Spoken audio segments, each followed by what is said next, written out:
C'est l'un des faits marquants du 55e anniversaire des Forces armées nationales. Plusieurs casernes militaires changent de nom. Le camp 1178 porte depuis ce matin le nom du général Babassi. Le camp Bangré de Kambouinsen devient le camp général Bila-Zagré. Le camp de Bankui de Dédougou, lui, est rebaptisé camp Nazibouni. Toutes ces cérémonies en images, c'est dans un instant. Et puis à la veille de l'hommage aux martyrs de l'insurrection du putsch, nous recevons Madame Nicole Angéline Zan, ministre de l'Action sociale et de la solidarité nationale. Il sera question des mesures de soutien aux familles et aux blessés. Bonsoir Madame le ministre. Bonsoir, et à tout à l'heure. Et puis l'affaire des fausses cartes d'électeurs qui avait défrayé la chronique, finalement elle est classée sans suite. L'enquête menée par la police et la gendarmerie n'a rien révélé de répréhensible selon le procureur. Les précisions dans un instant. Et puis dans quelques heures, les premiers coups de pédale du 28e Tour cycliste du Faso. 10 équipes étrangères seront sur la ligne de départ. Les étalons cyclistes, eux, reçoivent les encouragements du gouvernement et du Mongo Naba Bango. Voilà pour la une de ce journal. Mesdames et messieurs, bonsoir et bienvenue. Le camp 1178 porte désormais le nom du général Babassi. Le baptême de la caserne a eu lieu ce matin en présence du président du Faso. Le général Babassi est l'un des pionniers de l'armée burkinabé. L'espoir, c'est que sa bravoure et sa loyauté inspirent les générations actuelles de militaires. Salifou Belem, Kwame Bama et Viviane Tienderbego. Le 15 octobre 2015, cela aurait fait 54 ans que le général Babassi est entré dans l'armée voltaïque. Décédé le 19 avril 1997, il a servi l'armée française pendant 22 ans et l'armée voltaïque 18 ans. De soldat deuxième classe, Babassi a terminé sa carrière comme général de corps d'armée, un grade qu'il a obtenu en 1978, l'année où le régiment d'artillerie a pris service dans ce camp qui porte désormais son nom. C'est quelqu'un qui a été un grand patriote. C'est quelqu'un qui a aimé beaucoup son pays. Voyez-vous, ils auraient pu rester dans l'armée française. Ils étaient nettement plus rétribués. Et pour le chef d'état-major général des armées, le général Babassi doit inspirer les générations actuelles et futures de militaires puisqu'il a incarné au mieux le courage, la loyauté, l'honneur et la dignité, des valeurs qui devraient toujours prévaloir au sein de l'armée.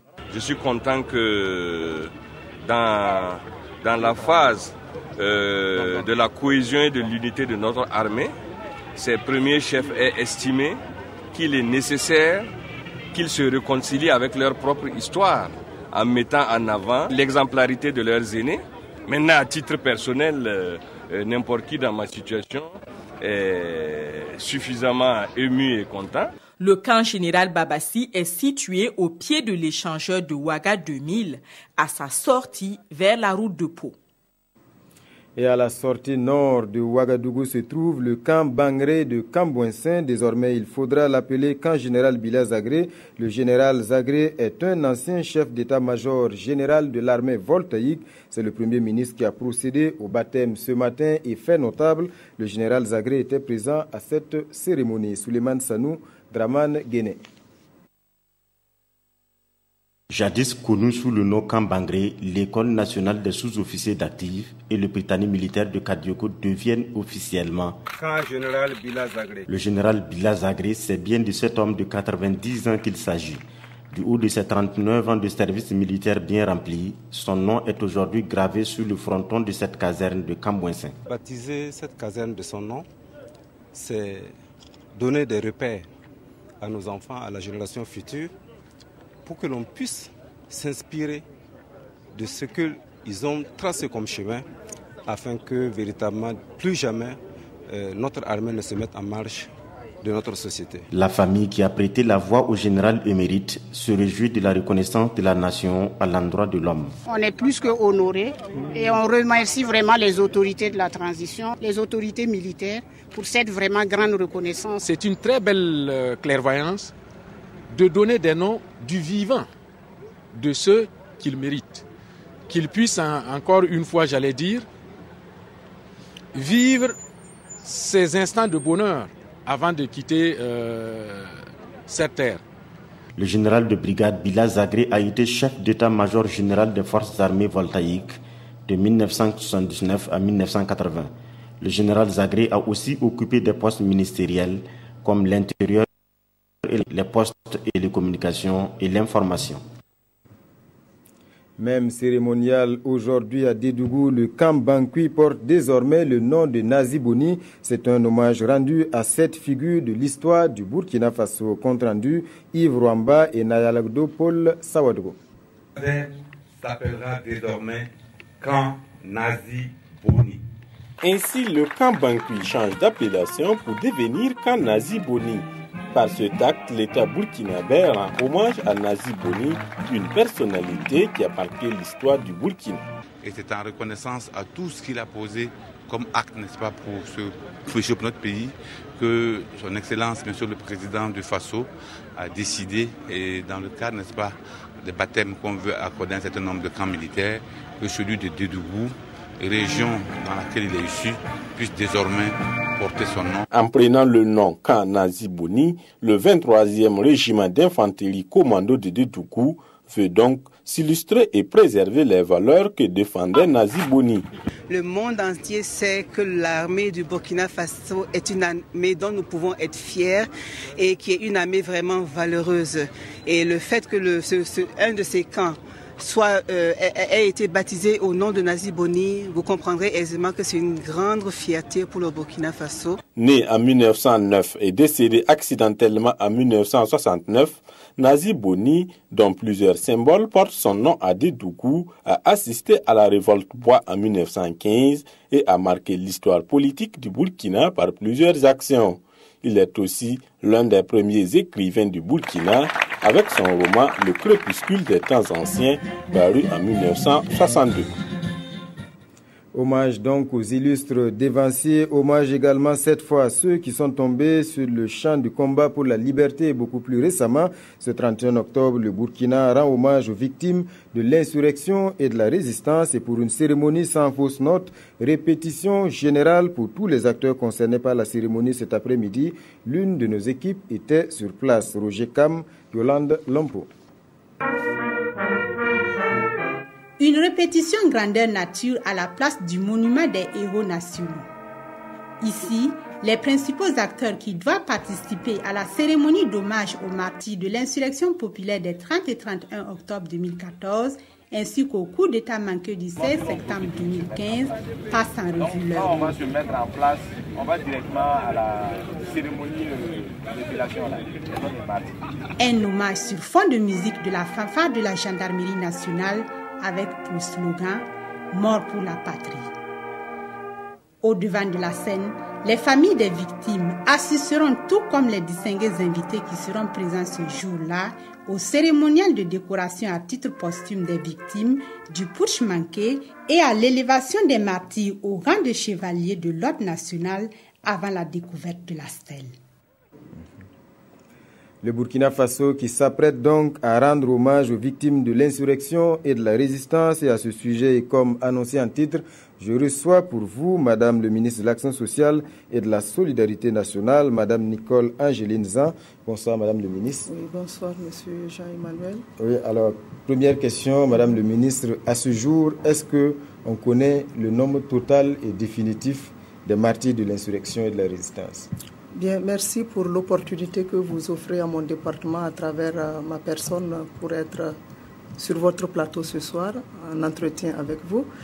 Et je voudrais dire que par rapport à l'effectif total des martyrs aujourd'hui, je voudrais que nous nous attachions à observer, à respecter les chiffres qu'on a donnés comme étant ceux-là qui ont été vraiment élevés au rang de martyrs, la dernière fois 28.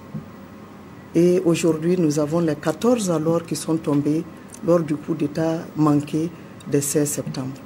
Mais de manière générale, à travers l'insurrection populaire et le putsch, nous avons pu, au niveau du social, je m'inscris dans cette perspective-là, rendre visite à au moins 45 familles, dont 31 familles pour d'abord que nous nous appelons à l'action sociale les martyrs aussi de l'insurrection populaire, et maintenant les 14 familles au niveau de ceux-là qu'on a recensés pour le putsch manqué.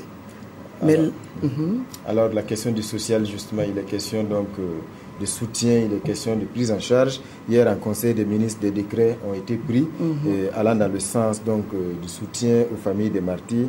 Est-ce que vous pouvez nous dire exactement ce qui a été arrêté, notamment pour ce qui concerne les martyrs?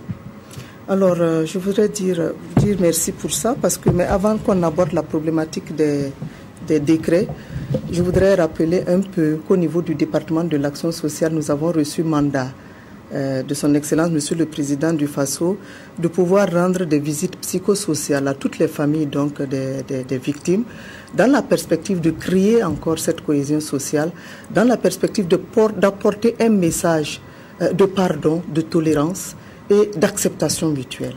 Ça, nous l'avons fait dans toutes les familles. Et en même temps également, au moment où nous le faisons et au moment des événements, les victimes ont bénéficié d'accompagnement sanitaire de la part du ministère de la Santé et aussi des agents de l'action sociale qui exercent dans les formations sanitaires. En outre, on les avait accompagnés en son temps de denrées alimentaires pour aider les familles quand même à amortir le choc et à pouvoir se ressaisir. Bon, à cela également, il y a eu un accompagnement scolaire et nous avons tenu, comme cela était un peu informel, avec le temps, à formaliser tout cela à travers des décrets. Pourquoi? Parce qu'on souhaiterait que l'opinion puisse savoir que ce que nous faisons entre dans un cadre normatif légal et que ce ne sont pas des actions sporadiques, spontanées, mais des actions voulues par le gouvernement, voulues alors par les membres du gouvernement pour accompagner de manière officielle ces familles-là. Donc nous avons adopté 5 décrets en Conseil de ministres. Et le premier décret, vous voulez que je l'aie? Voilà, si vous pouvez revenir donc sur véritablement le contenu de ces décrets-là pour ce qui concerne spécifiquement les familles des martyrs. Voilà, pour spécifiquement les familles des martyrs, il y a eu donc les 5 décrets que nous avons adoptés à la date du Conseil du 14 septembre, mais que nous avons formalisé donc hier en Conseil de ministres. Et le premier décret est relatif au domaine du logement social. Alors, je voulais vous dire que lors de nos visites justement de soutien moral à ces familles-là, on s'est rendu compte qu'il y en a qui sont totalement démunis. Il y a des veuves qui vont rester avec des orphelins sans domicile. On a essayé alors de leur apporter un toit pour leur permettre de vivre dignement, d'élever dignement leurs enfants et que les enfants ne manquent pas du strict minimum.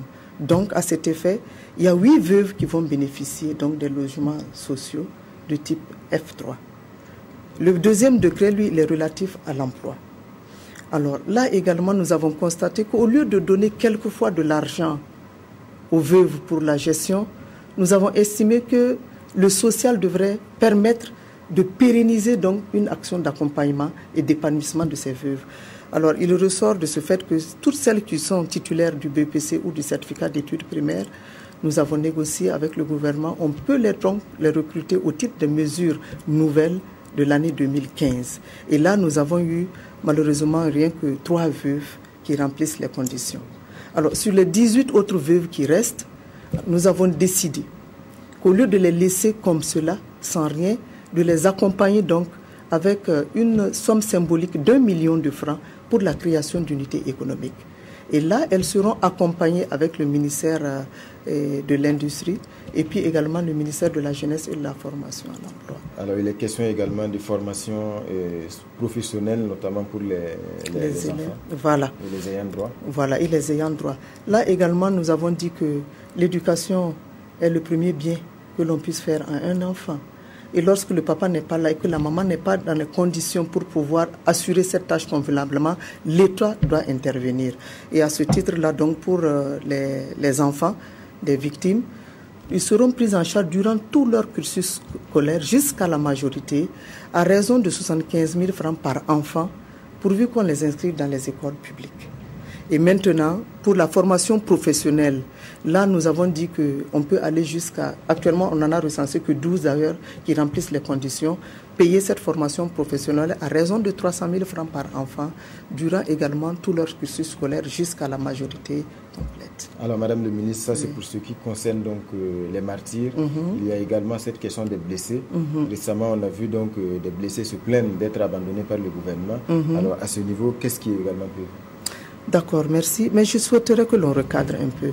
Dire qu'ils se plaignent d'être abandonnés par le gouvernement, c'est trop dire. Vous êtes témoin avec nous que durant les événements... C'est ce qu'ils ont dit. Ah oui, je suis d'accord. Durant les événements des 30 et 31, des 16 et 30 et 31 octobre 2014, à partir du 16 au 6 septembre 2015, que le gouvernement s'est mobilisé. D'abord par la prise en charge sanitaire. Tous ont bénéficié de prise en charge gratuite dans les formations sanitaires. C'est quelque chose. Nous les avons accompagnés avec des vivres, allant d'un accompagnement sur une durée de 6 mois à 12 mois. Et cela nous fait un coût global de 54 millions environ pour toutes les victimes blessées. Je crois que c'est déjà un pas.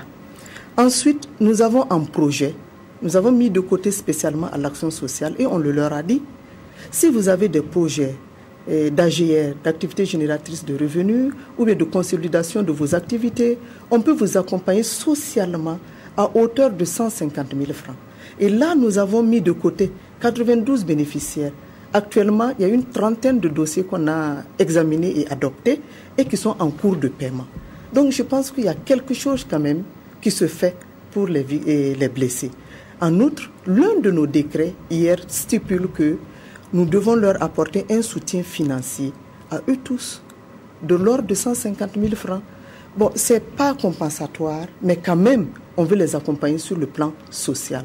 Je me dis que tout cela cumulé, c'est de fortes sommes. On ne peut pas les payer, il faut le reconnaître. Ceux qui ont perdu la vie, ceux qui sont blessés, nous ne pouvons même pas penser pouvoir monnayer cela en termes financiers. Mais seulement ce soutien pour leur dire, nous sommes à vos côtés, nous vous accompagnons, ressaisissez-vous après guérison, travaillez encore à construire le pays avec nous, ça nous le faisons. Madame le ministre, on est pris par le temps malheureusement, sinon il y a beaucoup d'autres aspects qu'on aurait pu évoquer. On va vous remercier d'être passé sur notre plateau. Ok. Voilà, mesdames et messieurs, un rappel, l'invité de ce 20h était Madame Nicole Angeline Zan, ministre de l'Action sociale et de la solidarité nationale. Il a été question donc des mesures de soutien aux martyrs et aux blessés. Suite de ce journal, l'affaire des fausses cartes d'électeurs a été classée sans suite. C'est le procureur du Faso, près le tribunal de grande instance de Ouagadougou, qui a donné l'information au cours d'une conférence de presse cet après-midi. Les enquêtes diligentées par la police et la gendarmerie n'ont pas permis de conclure à une qualification pénale. La décision a été notifiée aux plaignants. Selon le procureur, c'est donc la fin de l'affaire. Yacouba Diallo, Issa Lankwande. Le dossier sur l'affaire des 5000 fausses cartes d'électeurs est classé sans suite. Les enquêtes menées par la police et la gendarmerie n'ont donné aucun résultat qui corrobore la thèse de la fraude. L'exploitation des procès-verbaux de la police et de la gendarmerie, en sus des réquisitions adressées à la direction des transmissions et de l'information de la direction générale de la police nationale et la CENI, n'ont pas permis à mon parquet de conclure à une qualification pénale. Aucune fausse carte d'électeur n'a été saisie par le commissariat de police de Ouagadougou. Selon le procureur du Faso, l'expertise des disques durs des ordinateurs du cybercafé incriminé n'ont pas permis d'indexer directement l'affaire des 5000 fausses cartes d'électeurs. De même, la perquisition des locaux de l'OTRAF à Ouagarinter où des formulaires des cartes d'électeurs ont été trouvés révèle que les 10 formulaires y ont été oubliés par les opérateurs d'enrôlement biométrique de la CENI qui avaient utilisé les locaux pour les besoins de l'enrôlement. Le classement du dossier a entraîné la relaxe du gérant du cybercafé le 9 octobre dernier, a dit le procureur du Faso, qui appelle tout citoyen à le saisir pour toute infraction relative au processus électoral. L'heure du bilan pour les projets et programmes mis en œuvre de 2013 à 2014. En tout, 14 projets ont été évalués, 8 ont été jugés satisfaisants, 4 en difficulté et 2 sont carrément à réviser. Le bilan est mitigé et fait ressortir des difficultés liées à la gouvernance des projets et programmes et surtout à la lenteur dans le décaissement des fonds. Jean-Eudes Bayala, Oumar Zombré et Jacques Lamissa Tarpaga.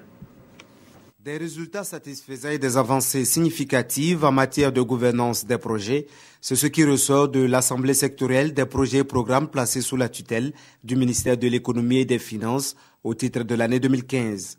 Au cours de cette Assemblée générale sectorielle, le bilan dressé fait état de 14 projets et programmes évalués, dont 8 ont exécuté convenablement leurs activités, 4 sont en difficulté et 2 sont à réviser. La mise en exécution des programmes et projets depuis le passage au budget programme en 2010 ne se fait pas sans difficulté. Tous les acteurs sont responsables en partie, des contre-performances des projets. Il y a d'abord la gouvernance même des projets. Si le comité de pilotage ne fonctionne pas bien, si le ministre de tutelle lui-même du projet ne suit pas au jour, au quotidien, donc le projet, il va s'en dire qu'à un moment donné, les acteurs font ce qu'ils peuvent ou ce qu'ils veulent. Il y a aussi le fait qu'on a quelquefois des procédures qui sont... c'est vrai, c'est des procédures qui visent la transparence, mais qui jurent avec vraiment une recherche de célérité et d'efficacité. La bureaucratie excessive qui fait que les choses sont lentes. Il y a même aussi la responsabilité des bailleurs de fonds aussi, dans certains cas, qui ont des procédures difficiles qui font que les décaissements sont lents et difficiles. Les recommandations faites concernent le décaissement à temps des fonds, le suivi effectif des projets et programmes pendant leur exécution, des recommandations qui doivent être prises en compte avant le passage définitif au budget programme en 2017. Troisième rapport national sur l'application du protocole de Cartagena. Le document est en cours de validation. Il s'agit d'un concentré des activités de l'Agence nationale de biosécurité. Le rapport fait le point sur la manipulation et l'utilisation des organismes génétiquement modifiés au Burkina. Objectif, s'assurer que l'usage de ces technologies respecte rigoureusement les règles de protection. Hervé Kaboré. Le troisième rapport national sur l'application du protocole de Cartagena sur la prévention des risques biotechnologiques est la synthèse des activités de l'Agence nationale de biosécurité de 2011 à 2015. Des activités qui se placent au centre de la gestion de l'avènement des biotechnologies avec leurs produits, notamment les organismes génétiquement modifiés OGM. L'Agence nationale de biosécurité est l'autorité nationale compétente au niveau donc du Burkina pour toutes les questions qui touchent à la biosécurité, c'est-à-dire donc à la gestion des organismes génétiquement modifiés. Mais la gestion bien sûr sécurisée de ces organismes génétiquement modifiés. Ce rapport se veut une capitalisation des actions de l'ANB. Il satisfait également l'obligation du Burkina Faso vis-à-vis du protocole de Cartagena qu'il a ratifié en avril 2003. À partir du moment où vous signez le protocole, vous avez obligation de rendre des rapports de façon périodique. Et donc, nous le faisons parce que c'est un engagement de notre pays et nous devons effectivement exécuter et nous soumettre à nos engagements. Il permet donc au Burkina d'être en conformité avec ses accords internationaux en matière de biosécurité. Et après cet atelier qui se consacre à son adoption, le rapport devra servir de guide sur les préventions des risques biotechnologiques au plan national et international.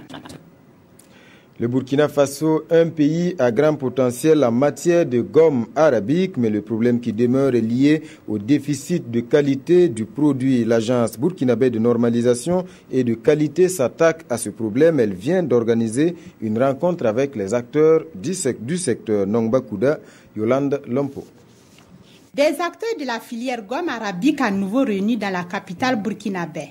Cette fois-ci, ils veulent parler de la normalisation de cette matière première utilisée dans la teinture, le textile, les cosmétiques, l'industrie pharmaceutique et dans l'agroalimentaire pour la stabilisation des jus. L'élaboration de cette norme va permettre l'amélioration de la qualité de la gomme arabique et aussi l'accroissement de la compétitivité de ce produit face à la concurrence. Cette norme vise également à protéger la santé des consommateurs. Le Soudan, le Tchad et le Mali sont les plus grands exportateurs de gomme arabique en Afrique. Le Burkina Faso, qui occupe la dernière place malgré l'existence de peuplement de cette espèce dans les régions du Sahel, de l'Est, du Nord, du centre-nord, du plateau central et de la boucle du Moun, veut changer la donne. On a un potentiel disponible sur pied d'environ 1500 à 4500 tonnes de gomme arabique. Alors sur le plan économique, la plupart donc, de la production qui tourne actuellement autour de 600 à 700 tonnes exportées.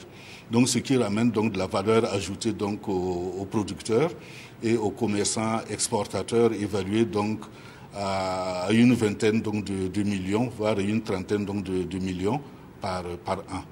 Une fois élaborée et mise en application, la normalisation de la gomme arabique devra servir les intérêts de toute la communauté. 9e édition de la conférence internationale des serviteurs et servantes du Christ de Ouagadougou. La cérémonie d'ouverture a eu lieu hier en présence de nombreuses personnalités, parmi lesquelles le président du Faso, Michel Kafando, le reportage de Mokhtar Ouedraogo et Claudine Dimabio Bikaba. 1995-2015, la conférence internationale de Ouagadougou CIO, devenue conférence internationale des serviteurs et servantes de Christ de Ouagadougou Cisco, a 20 ans. Un 20e anniversaire qui marque la 9e édition de cet événement devenu un biennal à partir de 2001. Cette rencontre aura au cœur des échanges « Lève-toi, brille et répands la gloire de Dieu sur la terre ». Nous avons trop tardé, nous sommes trop couchés, nous sommes trop assis. Le temps est venu de nous secouer un peu, de sortir de nos torpeurs, de secouer nos pensées traditionnalistes et nos mentalités de pauvreté pour réaliser que nous sommes des hommes complets comme les autres, remplis de potentialités, remplis de vision et que nous n'avons rien à envier aux autres nations. Cette semaine-là, les anciens, les jeunes qui seront là, je vais les enseigner, les éduquer, les encourager à entrer dans cette vision.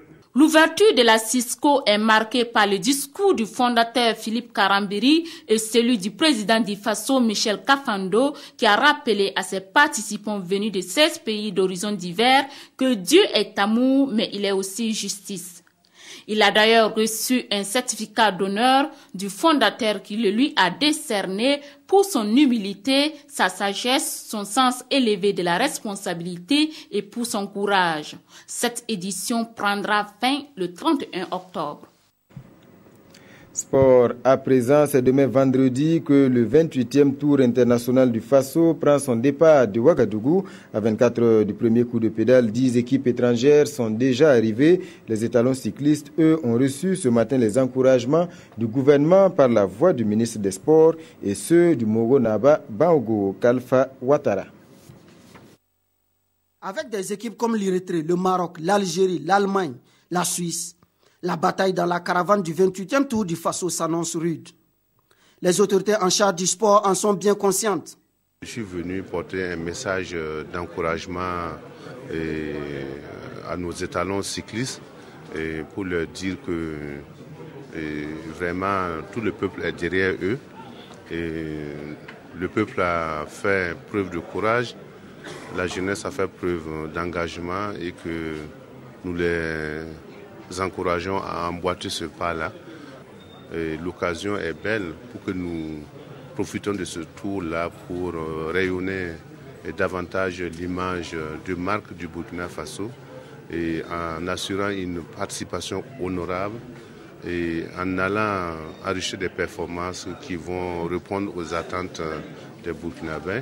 Pour la première fois dans l'histoire du Tour du Faso, chaque étalon percevra une prime de sélection de 500 000 francs.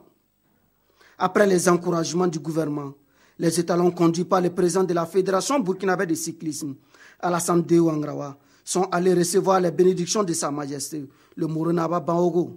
Une occasion pour Sa Majesté de consolider la réconciliation entre Salfo Bitienga et Rasmane Ouedraogo. À présent, un coup d'œil dans les colonnes des quotidiens. Plusieurs sujets ont fait l'objet de commentaires, notamment les décisions prises hier en Conseil des ministres et la réélection de Alassane Dramane Ouattara. Jacques Lamissa Tarpaga. Et on reparle du coup d'état du général Djendjere, mis en échec dans les parutions de ce jeudi. Le Pays nous explique comment Gilbert Diendéré a sauvé sa peau.